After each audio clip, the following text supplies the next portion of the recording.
Selama berminggu-minggu, saya dah mengembara lebih dari 1,000 kilometer. Kali ini, saya nak lepak di rumah aja. Saya nak baca beberapa buku tentang pembentukan Malaysia, terutamanya peranan penting Sarawak dalam membentuk persekutuan ini.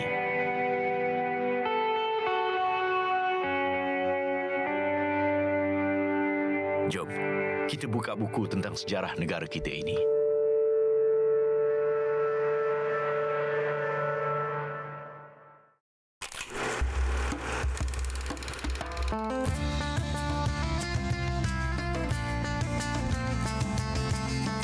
Saya Tony Yusof, anak Sarawak, bumi Kenyalang. Sebelum saya mencecah usia 50, saya telah membuat satu bucket list untuk mengenali asal-usul negeri kelahiran saya dengan menerokai beberapa lokasi bersejarah yang berkaitan dengan pembentukan negeri ini.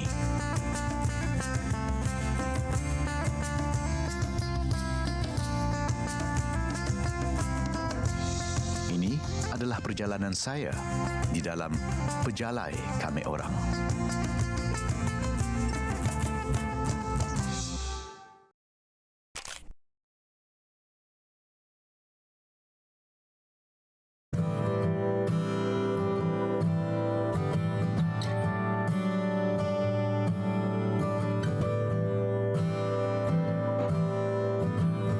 Perjalanan saya dalam episod ini lain sikit. Saya sedang membaca tentang salah satu tokoh yang penting dalam kemerdekaan Sarawak dan peranan beliau dalam pembentukan Malaysia.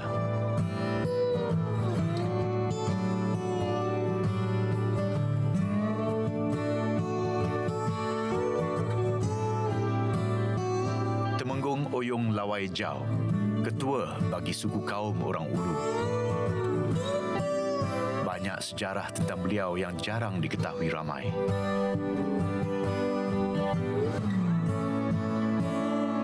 Saya teringat balik sewaktu saya di Miri. Saya bertemu dengan dua cucu beliau yang salah satunya adalah kenalan saya sejak kecil lagi.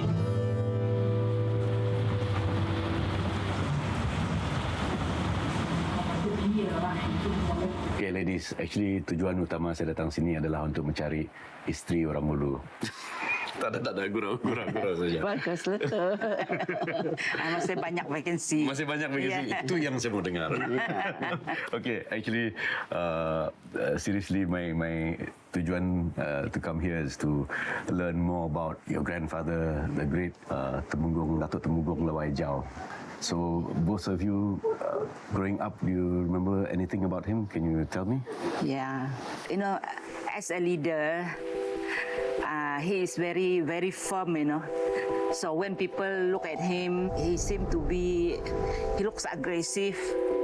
So when he talk to people also, his voice is quite loud. Orang takut dengan dia. Dia cakap besar suara dia tu. Besar suara. Kalau tidak senang sesuai dengan pikiran dia tu, dia panggil orang tu datang. Berhubung dengan mereka. Orang takut dengan dia. Tak orang berani duduk di luar. Duduk di beranda apa. Kalau dia nampak, mana kamu pergi kerja? Dia bilang, buat kerja. Dia bilang. Itulah orang duduk. Takut di orang dia tu. Tapi dalam hati dia baik. Jadi seperti yang kita tahu, your grandfather memang antara orang yang penting dalam pembentukan Malaysia. How did he convince all the other community leaders to work together to achieve the formation of Malaysia? Dia panggil semua rakyat di Telangusan datang ke Kampung Longsan, ada bagi tahu dengan mereka ini tentang politik, kata dia. Masa itu saya punya datuk masa dalam parti PBB lah. Okay. Dia yang dulu bawa tu parti Pesaka dalam Telangusan. So sudah itu mereka bergabung, nama parti Pesaka Bumi Putera Bersatu lah. Sudah itu bila dia sudah explain dengan rakyat-rakyat dia, mereka pun setuju. Semua go ahead je. Yes. Kalau bos cakap go ahead, kita go ahead. Ketika itu, Temenggung Lawai Jau berasa bahawa orang Ulu terlalu mundur.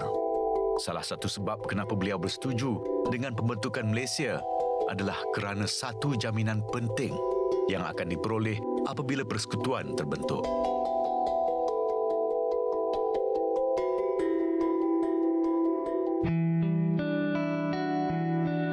His vision was he wants, just like us, his children, his grandchildren, to be more ada kemajuan lah. Dapat ikut apa yang orang di bandar buat. Itulah dia mau. Dia tengok jauh dia tengok, pandangan dia jauh. Walaupun dia tidak bersekolah, tapi dia pandangan dia jauh luas. Dia mau anak orang Ulu, anak Dayak ke sekolah. Tu dia menumbuhkan sekolah. Ada sekolah St. Pius sana di Longsan. Sekolah di Longsan ada dua sekolah. Sekolah rendah, sekolah secondary. Itulah nama SMK DTLJ. Datuk Temenggung Lawan Jau, nama dia. Sudah tu ada itu airport lagi, airstrip di Longsan sana. Ada senang sikit lah. Tak ada orang pergi nyeberang sungai lagi pakai perahu. Boleh terus direct dari Longsan dari saja. Longsan. Jadi disebabkan kemajuan itu juga lah. sebab, Sekarang orang sudah senang, senang. pergi balik dari Longsan kan. Ya, itulah. Dia selalu kata, kalau dia buat sesuatu, ini barang bukan sebuat untuk saya, kata dia. Ini sebuat untuk kamu orang, anak saya, cucu saya. Untuk generasi yang akan datang. Ya. Komunitinya. So sorry ya, Tak apa. I feel so emotional. Oh, it's okay. Thank you. Itulah yang dia punya vision. Right. Dia mau tengok kami orang senang. Bila kami orang sudah sendiri macam ini ya. So whatever he did, kami orang lah macam dia tanam buah Ya. dia tanam buah. Bila buah itu sudah besar, dia sudah berbuah macam durian. Dia Kamu punya dapat rasa durian. hasil dia. Inilah hasil dia. Durian itu dapat kami makan. Betul. Thank you so much. Terima kasih sebab meluangkan masa untuk saya hari ini. Saya belajar banyak pasal your grandfather, the great Datuk Temenggung Lawan Jau. Thank you. It's been a pleasure, been an honor. Thank you. Thank you.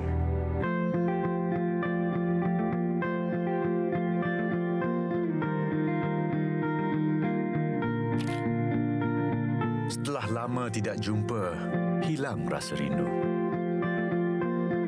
Tambah pula kali ini, adik-beradik dari keturunan Temenggung Lawai Jau sudi berkongsi cerita tentang sejarah datuk mereka.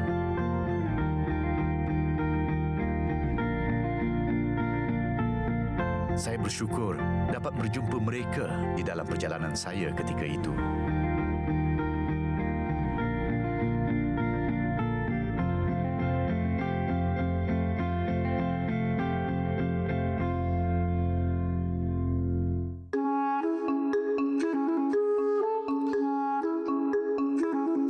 Setelah mendapat sedikit sebanyak pengetahuan tentang ketua orang Ulu, Temenggung Oyong Lawai Jau, saya ingin pula menimba sedikit ilmu tentang satu lagi ketua suku kaum di Sarawak.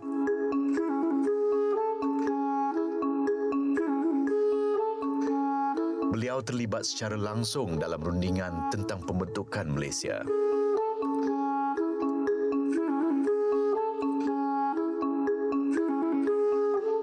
Apabila saya membelik buku ini, saya teringat tentang kenalan yang saya jumpa beberapa minggu lepas di Kapit.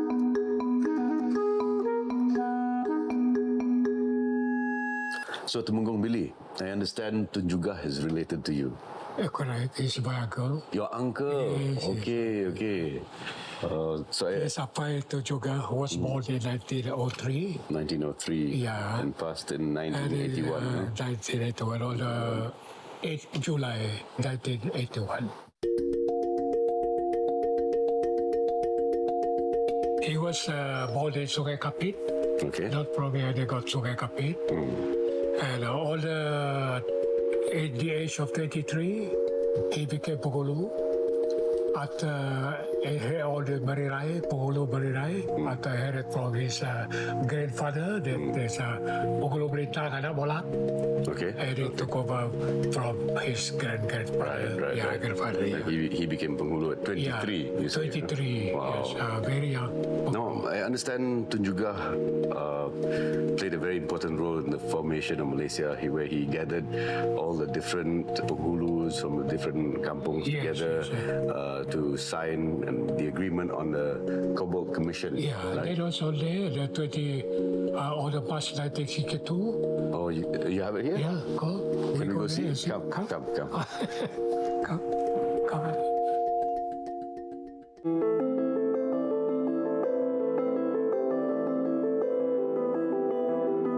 Some of 51 Pugulu led by Temuga Juga Anak Pareng met with the Cobalt Commission on the formation of Malaysia at Port Serbia Kapit on the 19 March 1962. It was here.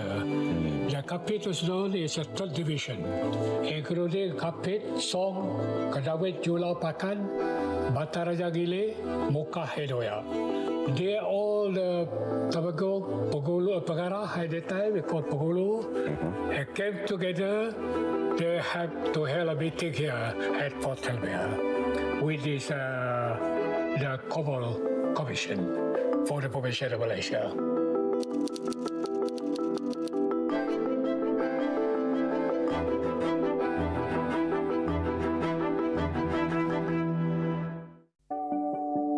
Why was this meeting necessary? This is necessary to find out whether the IBAN should support this the formation of Malaysia. Okay. And what was discussed at the meeting? There are 13 points they brought up to this meeting where they handing over to the Cobalt Commission.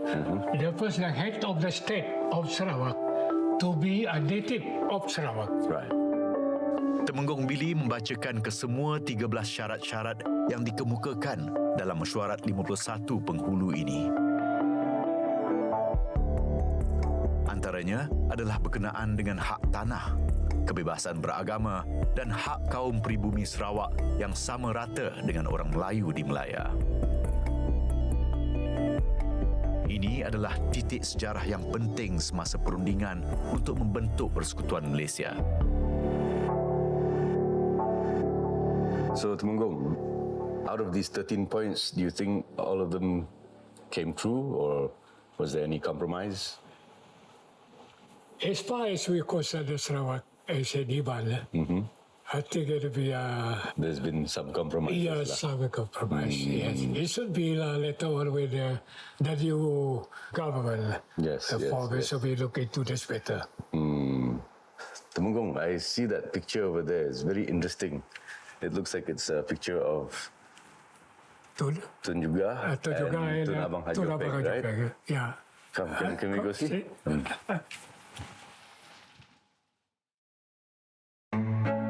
So this is Tun Juga and this is Tun Abang Haji Openg, am I correct? Yeah, correct. Our premier's father. They look like they've been very good friends. Yes, Do you have any stories you can share with me about them? they were friends a long time ago.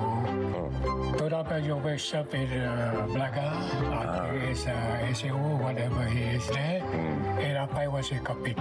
They have the old friend. You know, they are the way they, I don't know what they're laughing from. You know, there's something very funny for them.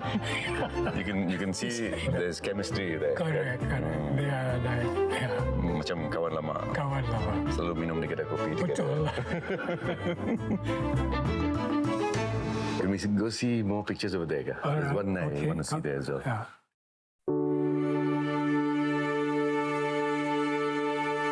So Temenggung, this picture was taken when your uncle Tun Juga was the Federal Minister for Sarawak Affairs. Huh?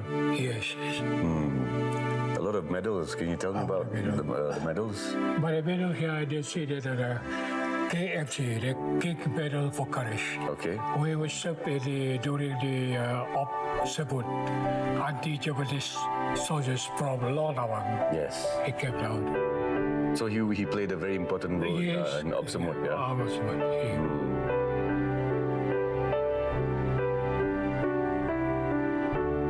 Pertemuan saya bersama Temenggung Billy ini amat bermakna.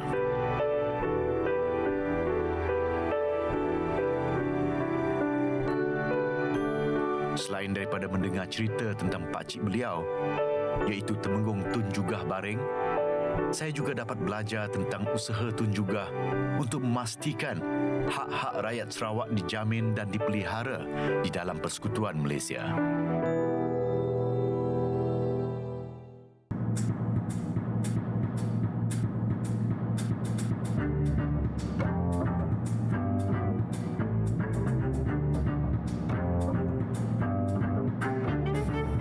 Asyik baca buku dari pagi tak henti, tiba-tiba rasa lapar pula. Saya nak pergi makan sekejap.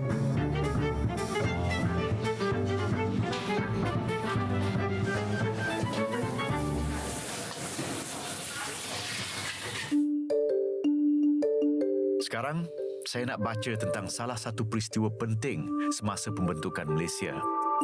Peristiwa ini melibatkan ramai penduduk Sarawak dan ketua-ketua suku kaum di sini. Antara yang terlibat adalah Datuk Seri Edmund Langgu yang pernah saya jumpa baru-baru ini.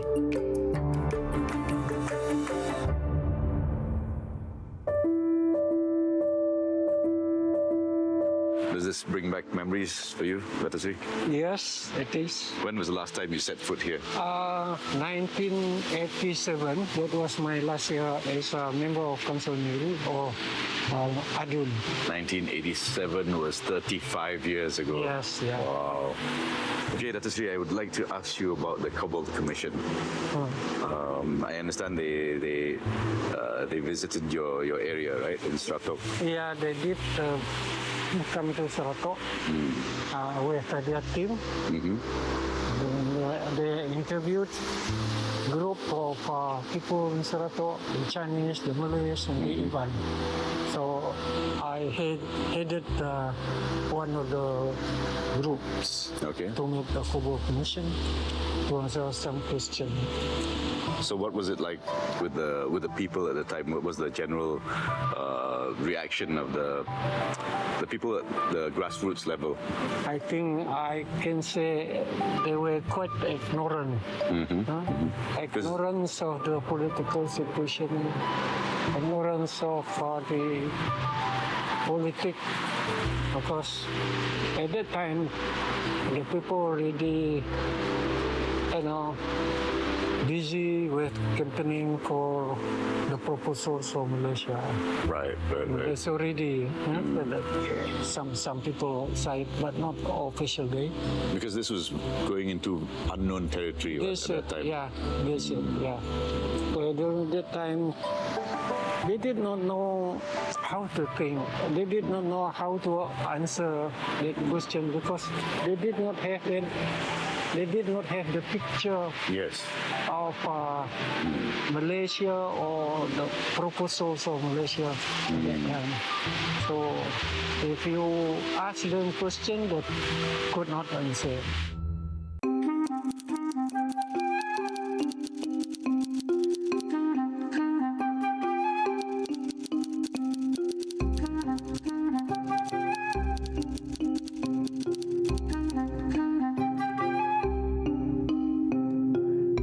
To dig in a bit deeper about what you felt around that time. How did you feel about the formation? I mean, what were your concerns? What were your worries? And what did you see at that time? Well, it was an exciting moment because we thought of the new nation, the coming of the new nation. I did not know how to imagine how Malaysia would be about, because there's a lot of fears. Because I myself never set my foot at Peninsula Malaysia. Right. But what I knew, the people there advance in politics, advance in everything, development, whole thing. We had nothing here. Just because we just came out of the colonial yoke. So the people came with a big question. So communism. So they put one question, whether you like communist or with the formation of Malaysia. There's a two choice, Malaysia or communism. So communism was a real threat at the time. Yeah, it was a real threat. So on one hand, it's possibilities. Yeah, And the other hand, it's fear of the unknown. that's it.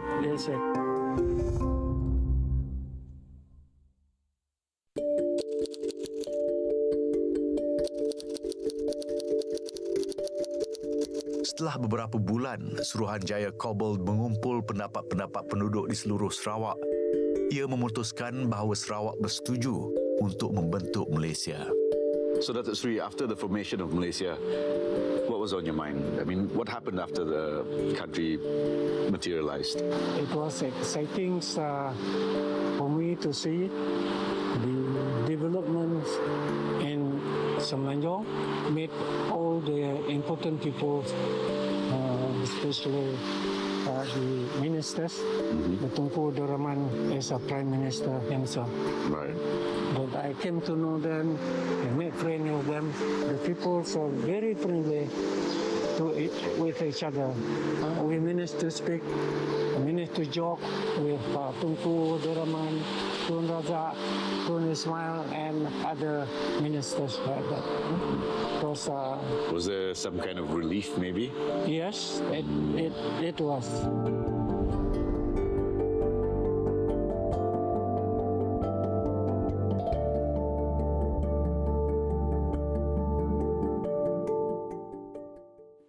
Sorry, Tony, it is quite late. I may go for another appointment this evening. So before we depart, may I hand this book for you to read? It's my biography. Oh, yes, please. Thank you very If you want much. to know more about me. I would love to. Not so poor in my book.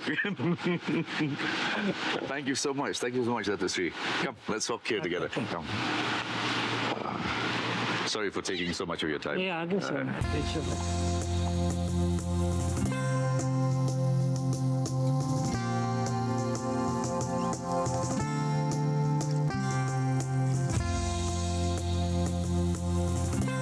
Walaupun saya hanya di rumah kali ini, tetapi setelah membaca beberapa buah buku dan mengimbau kembali perjalanan saya sebelum ini, saya dapat menghargai semangat perjuangan tokoh-tokoh negeri ini semasa pembentukan Persekutuan Malaysia. Jasa dan pengorbanan mereka dapat dinikmati oleh rakyat Sarawak melalui kemajuan negeri ini. Kita jumpa lagi di dalam perjalanan saya yang seterusnya.